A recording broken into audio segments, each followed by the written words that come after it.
दुनिया का सबसे कीमती चीज क्या है? जी हां दोस्तों, मैं आपसे पूछना चाहता हूं, क्या आप मुझे बता सकते हैं दुनिया का सबसे कीमती वस्तु क्या है?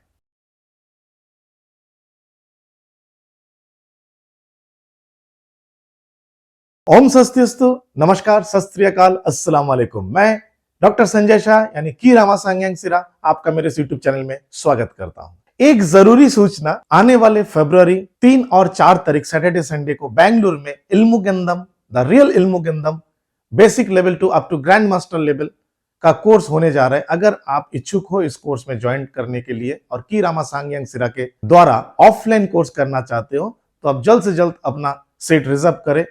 नीचे दिए गए और स्क्रीन में दिए गए व्हाट्सएप नंबर से संपर्क कर सकते हैं। आइए आज हम जाने दुनिया का सबसे कीमती वस्तु क्या है। फ्रेंड, दुनिया का सबसे कीमती वस्तु है ज्ञान। जी हाँ फ्रेंड, ताज्जुब होगा परंतु यही है। और जब से हम पैदा हुए हैं और जब तक हमारी मृत्यु होगी तब तक हम ज्ञान को ही प्राप्त कर रहे हैं। हर एक क्षेत्र में, चाहे वो छोटे स्तर का ज्ञान हो या मध्यम स्तर के हो या उच्च कोटि का ज्ञान हो। जी हाँ फ्रेंड, मैं ये कहना चाहता हूं, ज्ञान दुनिया का सबसे कीमती वस्तु है। इसकी कीमत पैसे से, खजाने से चुकाई नहीं जा सकती। इसके लिए बहुत सारे सैक्रिफाइस करना होगा, सोच बदलनी होगी। और यकीन मानिए, जब भी हम कोई ज्ञान को प्राप्त करते हैं उसका प्रभाव हमारे जीवन में आता है। ज्ञान कुज्ञान और सुज्ञान दोनों होता है, खराब ज्ञान और अच्छे ज्ञान। लेकिन अगर आप देखोगे, ज्ञान ना नेगेटिव है ना पॉजिटिव है, परंतु फिर भी उसमें हमारे नीयत, हमारी सोच उसमें फर्क लाता है। और ज्ञान अच्छा भी होता है, बुरा भी होता है। अगर हम यहाँ पे ज्ञान को भेद करते हैं, मेरे हिसाब से मैंने कोई किसी पुस्तक में नहीं पढ़ा, मुझे जो आकाशीय ज्ञान प्राप्त होते हैं, जहां से मुझे मार्गदर्शन मिलता है, गाइडेंस मिलती है, उनके अनुसार मैं यह बोलूंगा, ज्ञान को अगर हम बांटेंगे 3 स्तर पे हम बांट सकते हैं। जी हाँ दोस्तों, 3 स्तर पे हम ज्ञान को बांटेंगे। पहला है लोअर नॉलेज, निच्च स्तर का ज्ञान। दूसरा है मध्यम नॉलेज, मिडिल नॉलेज, जो कि मध्यम ज्ञान होता है। और तीसरा है उत्तम यानी श्रेष्ठ ज्ञान, यानी बेस्ट नॉलेज, जहां पे मिरेकल होता है। ज्ञान किसी भी जगह से, किसी से भी सीखा जा सकता है, लेकिन ज्ञान सीखने के लिए अगर आपको उस प्रकार का ज्ञान चाहिए, उच्च कोटि का, तो आपको उच्च प्रकार का सोच बदलना पड़ेगा, आपको खुद को बदलने पड़ेंगे। और आपको मिरेकल लाइफ में लाने के लिए आपको उच्च कोटि का ज्ञान को प्राप्त करने के लिए भारी कीमत भी चुकानी पड़ेगी। वो कीमत आपके जिंदगी के बहुमूल्य समय भी हो सकता है, वो कीमत आपका सेवा हो सकता है, गुरु की सेवा, या वो कीमत पैसे भी हो सकते हैं। जी हाँ दोस्तों, मैं जो कहने जा रहा हूं, आइए एक एग्जाम्पल देखते हैं। प्राचीन समय में हम जानते हैं कि सत्य, त्रेता, द्वापर और अभी कलयुग चल रहा है। युगों में अगर हम बांटते हैं हमारे हिंदू माइथोलॉजी के अनुसार, त्रेता युग में भगवान श्री राम आए थे और भगवान श्री राम, उनके भाई लक्ष्मण, भरत, शत्रुघ्न राजकुमार थे। और उस समय के सबसे शक्तिशाली और सबसे पावरफुल राजाओं में से राजा दशरथ उनके पिता थे। परंतु राजा दशरथ ने उनको ज्ञान पाने के लिए वाल्मीकि ऋषि के आश्रम में भेजा। कई वर्षों तक वो आश्रम में रहे, ऋषि के और ऋषि के परिवार का सेवा किए। आश्रम के लिए फल मूल, वन से लकड़ियां ले आना, अनाज का व्यवस्था करना, गुरु के पैर वगैरह दबा कर गुरु की सेवा करना, पालतू जीव जानवर थे उनका सेवा करना, ये सब वो करते थे। परंतु भगवान के अवतार थे, वाल्मीकि ऋषि को पता भी था। फिर भी उन्होंने भगवान श्री राम को ज्ञान देने के लिए उनसे सेवा भी करवाया। और राजा ने, यानी कि पिता दशरथ ने, वाल्मीकि ऋषि को एक उच्च कोटि का दान यानी डोनेशन भी दिया, जिससे उनका भरण पोषण हो सके, प्लस उनके राजकुमारों का भी भरण पोषण उससे हो सके। उसी प्रकार अगर हम द्वापर युग में जाएंगे तो वहां पर कौरव और पांडव, जो कि 100 कौरव थे और 5 पांडव थे, ये द्रोणाचार्य के पास गए, जबकि ये लोग भी राजकुमार थे। अगर ये चाहते तो ऋषियों को अपने घर पे या अपने राजमहल पे बुलाकर राजकुमार को ट्रेनिंग दिया जा सकता था या उनको ज्ञान दान दिया जा सकता है, परंतु ये नियति के विरुद्ध है। कुछ पाना है तो कुछ खोना पड़ेगा। राजकुमार अगर राजमहल में रह के ज्ञान को प्राप्त करेंगे तो एक राजकुमार ही रह जाएंगे, वो संत नहीं बन सकते। और जब तक संत नहीं बनोगे तब तक ज्ञान अधूरा है। इसी वजह से कौरव और पांडव भी गुरु द्रोण के पास में थे, गए उनके पास और उनके पास रहकर विद्याओं को उन्होंने हासिल किया। तो मोर ओवर हम क्या समझ सकते, क्या उस समय में छोटे तांत्रिक, ब्राह्मण, पंडित ये सब नहीं थे क्या? समाज में सब थे। साधारण लोग उनके पास जाते थे, वहां पे भीड़ लगी रहती थी और वो दावा भी करते हैं, वो पंडित और तांत्रिक और एस्ट्रोलॉजर्स उस समय दावा भी करते हैं, मैं श्रेष्ठ हूं, मुझसे ये कर लो, मैं ये इस चीज की हल कर दूंगा, तुम्हारे फाइनेंशियल प्रॉब्लम की हल कर दूंगा, तुम्हारे रिलेशनशिप को ठीक कर दूंगा। वही चीज आज भी चल रहा है। क्या उस समय राजा यानी राजा दशरथ और कौरव पांडवों के जो भी राजा धृतराष्ट्र और उनके और भी जो भी गार्ड पेरेंट्स थे, पितामह भीष्म थे, क्या इन लोग कौरव पांडवों को और राजा दशरथ, राम, भगवान श्री राम और बाकी लोगों को राजमहल में रखकर ऐसे पंडितों से क्लास नहीं करवा सकते थे? उनको ज्ञान नहीं दिलवा सकते थे?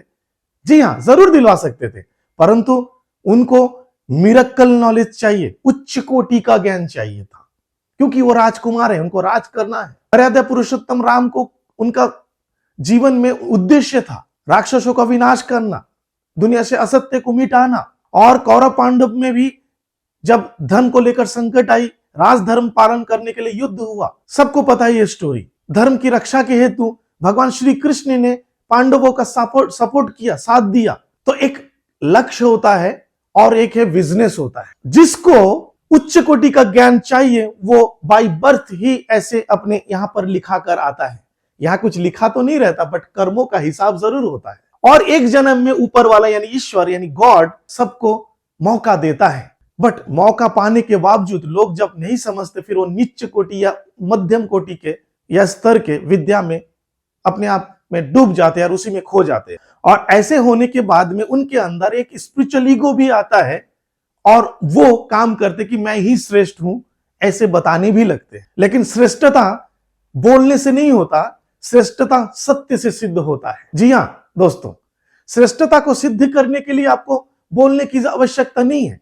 क्या आपको लगता है कि सत्य, त्रेता, द्वापर युग में मार्केटिंग नहीं था? उस समय भी जनरल मनुष्य थे, साधारण लोग थे और पंडितों के पास में, एस्ट्रोलॉजर के पास में, तांत्रिकों के पास में जाते थे। वो उस समय वहां पे भी मिरेकल होता था, परंतु स्तर क्या था? या तो मध्यम था या तो लोअर था, या तो मिडिल था या तो लोअर रेंज के थे। उच्चतम ज्ञान के लिए आपको ऋषियों के पास जाना पड़ता था, जिनके पास देवताओं का आना जाना होता है। तो आज के डेट में कई लोग बोलते सर कोर्स महंगा है, कोर्स सस्ता है, वो सस्ते में सिखा रहे। भाई वो मार्केटिंग है, वो बेचा जाता है। लेकिन अगर आप ऋषि के पास जाओगे, देखो सबसे बड़ी बात है कि अगर आप मार्केट में एस्ट्रोलॉजर्स, तांत्रिक और पंडित वगैरह के पास जाते हो, मैं एक एग्जांपल दे रहा हूं, मतलब उस समय के, तो वहां पे बोलेगे कि मैं श्रेष्ठ हूं, मैं श्रेष्ठ हूं, मैं इतने कम में तुम्हारा ये काम कर दूंगा, मुझे इतनी फीस चाहिए। ये सब चीजें वहां पे चलती है। That's a business, it's called business. Proper business, spiritual business. Higher quality की एनर्जी चाहिए, मिरेकल एनर्जी चाहिए। किसी ऋषि मुनि से आप सीखना चाहते हो तो आपको उच्च कोटि का दान भी देना पड़ेगा और उच्च कोटि का गुरु की सेवा भी करनी पड़ेगी। परंतु इस कलयुग में इतना तो संभव नहीं है, परंतु एक डोनेशन प्रोसेस रखा गया है जिसको आपको फॉलो करना जरूरी है। आपको उच्च कोटि का ज्ञान चाहिए तो आपको उच्च कोटि का डोनेशन देना ही पड़ेगा। फ्री नहीं है इस दुनिया में कोई। यहां तक कि पंच तत्व, मैं किसी वीडियो में और भी बताया हूं, पृथ्वी, अग्नि, जल, वायु, आकाश, ये जो पंच तत्व है, हमको लगता है ये हमारे लिए फ्री है। फ्री नहीं है। इन पांच पंच तत्व को भी हमको पाने के लिए हमको बड़ी कीमत चुकानी पड़ी। यानी इस जीवन में हमको जन्म लेना पड़ा इस धरती पर। पता है ये जन्म लेना कितनी बड़ी कीमत होती है। इसीलिए मुनि ऋषि लोग या संत लोग मोक्ष प्राप्त की ओर भागते हैं कि उनको जन्म जन्मांतर के बंधन से मुक्त होना चाहते हैं। ऐसे ही कोई नहीं भागता, ये बड़ी कीमत है। क्या पता ये मानव जन्म इस बार मिला है और कब मिले। तो मानव जन्म जब मिला है कुछ अच्छे कर्मों की वजह से, तो क्यों ना इस जीवन का हम सदुपयोग करें, ज्ञान को ढूंढे, ज्ञान को सीखने की कोशिश करें, न कि बड़े बड़े दावा करें भाई मैं ये कर दूंगा, मैं ये कर दूंगा, मेरे पास ये चीज है, आप मेरे से सीखो, मैं कम में सिखा दूंगा, मैं रेट गिरा दूंगा, मैं आपको कम रेट में डिस्काउंट में करवाता हूं। वो बार्गेनिंग, वो बिजनेस है। कीरामा सांग सिरा बॉन्डेड है grandparents and angels of ashram किडुंग पामुलेन जीवा। गठबंधन है, बॉन्डेड है, एक नहीं है कीरामा सांग सिरा। ज्ञान इस लोक से भी प्राप्त होता है और उस लोक से भी प्राप्त होता है। जो हमारे बड़े बड़े मुनि ऋषि है, उनको ज्ञान कहां से प्राप्त हुई है? उस लोक से प्राप्त हुई है। तो उनकी क्षमता इतनी थी, क्या आज के डेट में संभव नहीं है? जरूर है। आपको देखना चाहिए कि आप क्या कर रहे हो, आप क्या चाहते हो और आपका जीवन का मकसद क्या है। अगर मकसद है, मकसद में आगे बढ़िए ना, दूसरे को क्यों देख रहे हो। अगर जीवन का मकसद है दूसरे को नीचा दिखाना, दूसरे को छोटा बनाना, अपने आप को श्रेष्ठ बनाना, तो आप जो कर रहे हो वो बहुत अच्छी बात है। लेकिन अगर आपको मोक्ष की ओर जाना है, मानव जीवन दुर्लभ होता है, आपको मोक्ष की ओर बढ़नी चाहिए, तो इन सबसे परे हटना पड़ेगा, इन सबसे डिटैच होना पड़ेगा और लोगों के लिए अच्छी भावनाओं को रखना बहुत जरूरी है। जो दिव्य शक्तियां हैं उनका कहना है 3 कार्य आपको अवश्य करनी चाहिए मानव जीवन। पहला है डिसिप्लिन, शिष्टाचार का पालन करना चाहिए, छोटे हो या बड़ा हो, सबके साथ शिष्टाचार का पालन करें। दूसरा है ज्ञान को और सीखो, जितना हो सके ज्ञान को सीखो, ज्ञान सीखना कभी छोड़ो मत। ऐसा लगता आपको दिखेगा कि मेरे पास जो ज्ञान है वो श्रेष्ठ है, नहीं, आपसे श्रेष्ठ कोई और है। मैं आज भी सीख रहा हूं और मैंने कई लोगों को देखा आज भी सीखते हुए।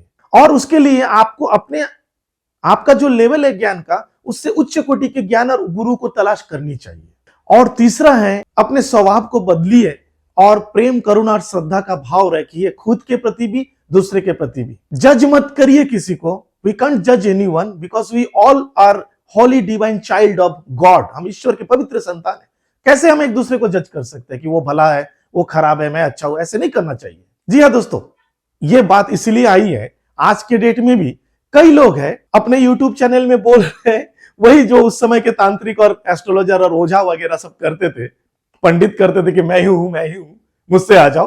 बट राजा कहां गए? राजा अपने बच्चों को ऋषि को पास भेजे। एक्चुअली की हंसी भी आती है, मतलब कई लोग पढ़े हैं भाई, कुछ ऐसे बोल रहे, कुछ दूसरे यूट्यूब चैनल में महंगा कोर्स बिक रहा है, उसको आप मत सीखो। भाई कोई यूट्यूब चैनल में महंगा कोर्स बिक रहा है या कोई यूट्यूब चैनल में कम रेट में कोर्स बिक रहा है या सिखा रहा है, आपको क्या है, क्या प्रॉब्लम है बताइए। आप अपना करिए, आपको जो भी आपको मार्गदर्शन है, आपको जो लगता है आप करिए, दूसरे को दूसरा करने दीजिए, क्या प्रॉब्लम है। आप देखते हो ना, एक ब्रांडेड शोरूम होता है कपड़े का और फुटपाथ में भी कपड़ों का, उसी के नीचे कितने लोग बैठते हैं। ब्रांडेड शोरूम में 2000-5000 रुपए का टी शर्ट मिलता है और वहीं पे फुटपाथ में 100-150-200 का मिलता है। जिसको जो पसंद है वो ले रहा है। आप कंपेयर क्यों कर रहे हो? आप क्यों बता रहे हो कि उतना महंगा है? यानी कि आप उस महंगे इंसान का पीछा कर रहे हो जो महंगा दे रहा है, तो आप हमेशा पीछे ही रह जाओगे ना। आगे बढ़ने की कोशिश करो, ज्ञान को समझो। दुनिया का सबसे महंगा वस्तु है ज्ञान, और आप जिस ज्ञान को बेच रहे हो ना, मैं तो बोलूंगा बेच रहे हो, मैं उस ज्ञान से खेलता हूं। ये फर्क है आप में और मुझ में। आप घूम लीजिए पूरा विश्व में, इंडोनेशिया के ज्ञान, इंडोनेशिया के मास्टर के पास जाइए ना, सीखिए। फिर भी अगर आपको दिल से पूछना अगर कमी है, एक दिन की रामा सांग्यांगसिरा के पास आइए, आपका ये जगह पूर्ण हो जाएगा। ये मैं बता देता हूं। दूसरे की बातों पे ना उलझे, बुद्धि का इस्तेमाल करें और सच्चे ज्ञान को सीखने की कोशिश करें। मास्टर बनना, कोई भी मास्टर बन सकता है, लेकिन जो सदगुरु है ना, वो हर युग में 1-2 ही बनते हैं। एक अच्छा सदगुरु बनने की कोशिश करें। मैं वो सदगुरु की बात नहीं कर रहा हूं जो आज के डेट में है, वो अपने जगह पे महान है। मैं एक सच्चा गुरु की बात कर रहा हूं। गुरु कोई भी बन सकता है। रेस्पेक्ट किसी एक गुरु का होता है जो कि समाज में अपना बोलकर नाम नहीं फैलाता। और एक्चुअली जहां पे भीड़ होती है ना, वहां पे घोटाला होगा। जहां पे भी आपको भीड़ देखेगी, भगदड़ दिखेगी, वहां पे घोटाला जरूर होगा। जहां पे बड़े बड़े दावे किए जाते हैं, वहां पे भी घोटाला जरूर होगा। मैं एक दावा करता हूं, आप मान लो वो घोटाला है या नहीं है, मान लो, आप जो भी माने, कोई प्रॉब्लम नहीं है। बट मैं यहां पर इस वीडियो में बोलना चाहता हूं, आप जो कर सकते हो या आपके गुरु जो कर सकते हैं, मुझे दिखाइए। मैं या मेरे स्टूडेंट वो कर सकेंगे, डेफिनेटली कर सकेंगे। परंतु मैं या मेरे छात्र, स्टूडेंट जो कर सकते हैं, वो आप नहीं कर सकते। एकदम दावा है मेरा ये। लेकिन अगर आप सही में उस लेवल के गुरु बनते हैं, तो मैं या मेरे स्टूडेंट जो कर रहे हैं, इससे अच्छा भी आप कर सकते हो। लेकिन आप अपना स्तर बढ़ाइए, ज्ञान को पाइए। पहले ही आप सीखने और सिखाने यानी खरीदना और बेचने में लगे पड़े हो। तो moral of the story is, आपको अगर सच्चा ज्ञान चाहिए तो आपको सैक्रिफाइस करना पड़ेगा।